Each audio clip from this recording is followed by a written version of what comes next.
Acute severe diarrhoea. क्या होगा? Acute severe diarrhoea. इसमें किस टाइप का स्टूल पास होगा? वाटरली राइस होगा, जैसे चावल का पानी जैसा, है ना? वाटरली राइस वाटरली क्या हो जाएगा? Rice watery diarrhoea.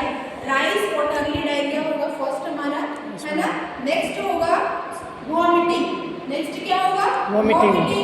थर्ड होगा सीवियर डायरिया एंड वॉमिटिंग में कॉज डिहाइड्रेशन।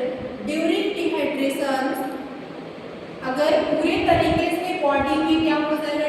वाटर की कमी हो जाएगा, उसका जो स्टूल पास होगा, राइस वाटरली स्टूल पास होने की वजह से उसके बॉडी में मसल्स क्रैम्प्स आएंगे, मस्कुलर क्रैम्प्स आएगा। क्या आएगा? मस्कुलर क्रैम्प्स आएगा। कूल एंड रिंकल स्किन, उसका ड्राई रिंकल टाइप का स्किन हो जाएंगे, पूरे तरीके से ड्राई हो जाएगा। खसरा टाइप का उसको वैसे स्किन उखड़ने लगता है, स्किन रैशेस हो जाएगा। हाँ, रैशेस टाइप का हो जाएगा, बिल्कुल ड्राई हो जाएगा। फिर है संकेत आई, उसका आई का कलर वगैरह चेंज हो जाएगा, आई में उसको पेन वगैरह रहेंगे। ठीक है।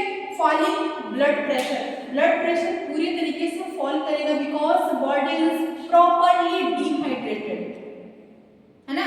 बॉडी प्रॉपर तरीके से क्या हो गया है? डिहाइड्रेटेड हो गया है। उसकी वजह से क्या होगा? Falling of blood pressure fall करेगा बिकॉज बॉडी में एनर्जी नहीं है, पीएच लेवल लो हो चुका है, कार्बोहाइड्रेट्स लॉस हो चुके हैं, है ना? मेटाबॉलिक टूट चुका है, एसिड बेस मतलब पूरे बॉडी का जितना भी सिस्टम है डाइजेशन का वो ऑलरेडी क्या हो चुका है? गड़बड़ हो चुका है। तो उसकी वजह से क्या होगा? उसका प्रेशर फॉल होगा, है ना? फिर है बॉडी टेम्परेचर एकदम से एबनॉर्मल हो जाएंगे, एबनॉर्मल और सब नॉर्मल दोनों रहेगा, अप डाउन। ठीक है। Body temperature. इसके बाद है सप्रेशन ऑफ यूरिन आउटपुट में क्या हो जाएगा? कंफ्यूजन। ऐसा उसको कभी कभी लगेगा सप्रेशन, उसको प्रेशराइज होगा, कभी कभी उसको लगेगा कि हम यूरिन पास आउट कर सकते हैं बट वो चीजें कर नहीं सकता है, उसके अंदर जेलसी टाइप का होगा, तब डिजायर रहेगा, डिजायर टू डेफिकेट हो जाएगा। यस। उसके बाद है डिक्रीज एक्टिविटी लेवल, उसका क्या है? बिल्कुल मोबिलाइज नहीं पेशेंट कर पाएगा, उसका एक्टिविटी लेवल क्या हो जाएगा? लो हो जाएगा। ठीक है। उसके बाद है कंफ्यूजन, बॉडी के अंदर क्या होगा? अगर हमारे बॉडी में प्रॉपर तरीके से मेटाबॉलिक काम नहीं कर रहे हैं, एसिड बेस काम नहीं कर रहे हैं, प्रॉपर मेरा बॉडी डिहाइड्रेशन हो चुका है, तो उस कंडीशन में हम सोचने समझने की शक्ति हमारे अंदर कम हो जाती है। तो प्रॉपरली क्या हो सकता है? कॉलेरा में कंफ्यूजन क्रिएट होगा। क्या होगा? कंफ्यूजन क्रिएट होगा। नेक्स्ट है कॉम्प्लिकेशन। नेक्स्ट क्या है? कॉम्प्लिकेशन।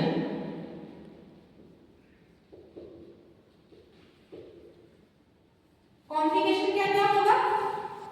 सीवियर डिहाइड्रेशन हो रहा है हमारा ऑलरेडी। नेक्स्ट होगा एसिडोसिस। एसिडोसिस का मतलब क्या होता है? हमारे बॉडी में बाइकार्बोनेट्स होते हैं, उसका क्या हो जाएगा? ब्रेकडाउन हो जाएगा। क्या हो जाएगा? इंक्रीज हो जाएगा। उसके बाद जब ये बाइकार्बोनेट हमारे बॉडी में इंक्रीज होगा, ब्रेकडाउन होगा, तो ये ब्लड का पीएच लेवल क्या हो जाएगा? लो हो जाएगा। ठीक है। ब्लड का पीएच लेवल पे असर पड़ेगा। नेक्स्ट है कन्वल्सन, बॉडी में उसका पानी नहीं है तो ब्लड प्रॉपर तरीके से हर जगह नहीं पहुंच पाने की वजह से क्या कन्वल्सन क्रिएट होगा? अचानक से जोरदार झटका, है ना? माइंड कभी कभी बॉडी पूरा ऐंठन बोलते हैं ना, बॉडी ऐंठन होगा, उसको कभी कभी मेंटली डिस्टर्ब लगेगा, झटका लगेगा, उस टाइम में पैरालिसिस भी हो सकता है, होने की चांसेस है, सॉफ्ट हेमरेजिंग सॉफ्ट, है ना? पेशेंट कोमा में भी जा सकता है। क्लियर है? बिकॉज उसका बॉडी में कुछ भी नहीं है बचा है, तो वो पेशेंट कोमा में भी जा सकता है। अगर पुअर लोग हैं, पॉवर्टी मतलब ये घर से बिलोंग करते हैं, तो वैसे लोग क्या करेंगे? कोमा में ही जाएंगे ना, प्रॉपर उनको ट्रीटमेंट एट ए टाइम नहीं मिल पाएगा, नहीं मिल पाता। ठीक है। तो सॉफ्ट होगा, कोमा में जाएंगे, ये हमारा कॉम्प्लिकेशन हो गया। नेक्स्ट हमारा डायग्नोसिस। एक कॉलेरा पेशेंट है तो उसको हम क्या क्या चीजें डायग्नोस कर सकते हैं? तो डायग्नोस करने के लिए सबसे पहले हम लोग पेशेंट का क्या करते हैं? हिस्ट्री टेकिंग करते हैं। क्या करते हैं? हिस्ट्री टेकिंग करते हैं। Clinical manifestation of the patient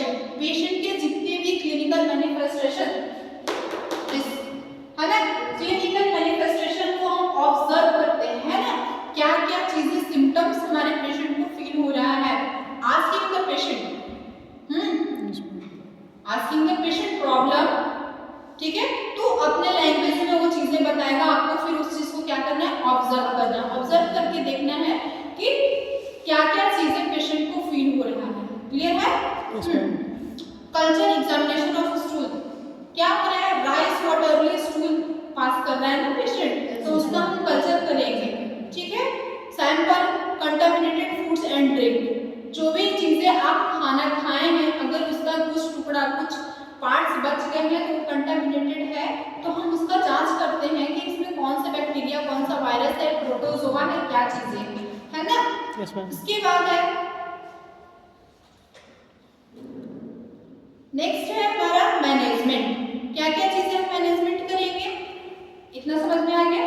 yes ma'am. हाँ, मैनेजमेंट में क्या है, goal of treatment to maintain water electrolyte balance of the patient. First हम क्या करेंगे, इलेक्ट्रोलाइट बैलेंस को मेंटेन करेंगे, वाटर मेंटेन करेंगे, फ्लूइड मेंटेन करेंगे पेशेंट को, है ना। Yes, तो ma'am. उसके लिए ओआरएस घोल इंपॉर्टेंट है। ओआरएस घोल में क्या क्या चीजें होता है, फर्स्ट सोडियम क्लोराइड 2.6 ग्राम्स होते हैं, ठीक है। उसके बाद सोडियम साइट्रेट 2.9% होते हैं, 9 ग्राम होते हैं।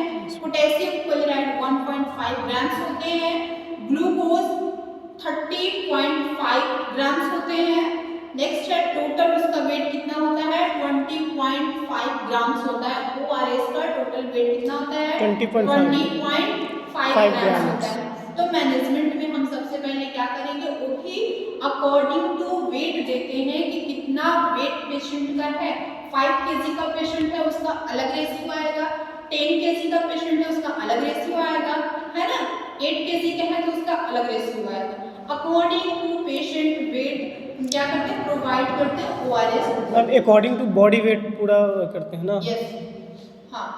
उसके बाद है इंट्रावेनस फ्लूइड देते हैं, एनएस, आरएल, डीएनएस उसको प्रोवाइड करेंगे।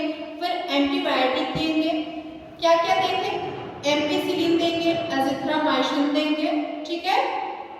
उसके बाद कंट्रोल और प्रिवेंशन, समझ में आ गया। ओआरएस घोल देना है, इंट्रावेनस फ्लूइड देना है, एनएस, डीएनएस, आरएल। उसके बाद फिर एंटीबायोटिक देना है, एमॉक्सिसिलिन, एम्पिसिलिन, एजिथ्रोमाइसिन, ओके। उसके बाद है कंट्रोल एंड प्रिवेंशन। नेक्स्ट क्या है, control and prevention. Control and prevention. Prevention, control, अगर हमको कॉलेरा से कंट्रोल उसका प्रिवेंशन पाना है तो उसके लिए क्या करना होगा, first diagnose the patient early stage. किसी भी डिजीज का फर्स्ट टाइम हम लोग अर्ली स्टेज उसका क्या करते हैं, डायग्नोज करते हैं। Appropriate treatment of the patient using rehydration therapy and appropriate तरीके से, प्रॉपर तरीके से क्या करेंगे, जो रीडिहाइड्रेट करेंगे, फिर से उसको पेशेंट का बॉडी को रीडिहाइड्रेट करेंगे पूरे तरीके से, वाटरली फ्लूइड देकर, है ना, इंट्रावेनस फ्लूइड देकर, ओआरएस का घोल देकर, ठीक है। ये सब चीजें देकर सबसे पहले रीडिहाइड्रेट करने की कोशिश करना है पेशेंट को। उसके बाद है to maintain purity of fluid and drinking water, जितना बॉडी को प्यूरिफाई है ना, रिक्वायर्ड है, तो हम प्यूरिफाई वाटर उसको देंगे, है ना। जितना परसेंट उसको बॉडी को रिक्वायर्ड है पहले हमको मेंटेन करना है। उसके बाद है proper disinfection, disposal faces and vomits of the patient. और वॉमिटिंग अगर कंट्रोल नहीं है वॉमिटिंग, तो उसके लिए हमको क्या करना है, एंटी इमेटिक ड्रग्स देने हैं। कल बताया था ना, एंटी इमेटिक ड्रग्स पेशेंट को प्रोवाइड करेंगे। क्लियर है? Yes ma'am. अब है हेल्थ एजुकेशन, उसको क्या क्या देंगे, मेंटेन फूड हाइजीन, हमेशा पेशेंट को बोलेंगे कि हाइजीनिक फूड आप यूज करिए। कोई भी चीज अगर खा रहे हैं तो वो चीजें हाइजीनिक होना चाहिए। Maintenance of personal and environmental hygiene, proper disinfection, disposal होना चाहिए, ओके। यूज सैनिटरी, कोई भी चीजें अगर यूज कर रहे हैं तो उसके लिए सैनिटरी, मान लो टॉयलेट यूज कर रहे हैं तो पब्लिक प्लेस नहीं होना चाहिए, सैनिटाइज होना चाहिए, है ना।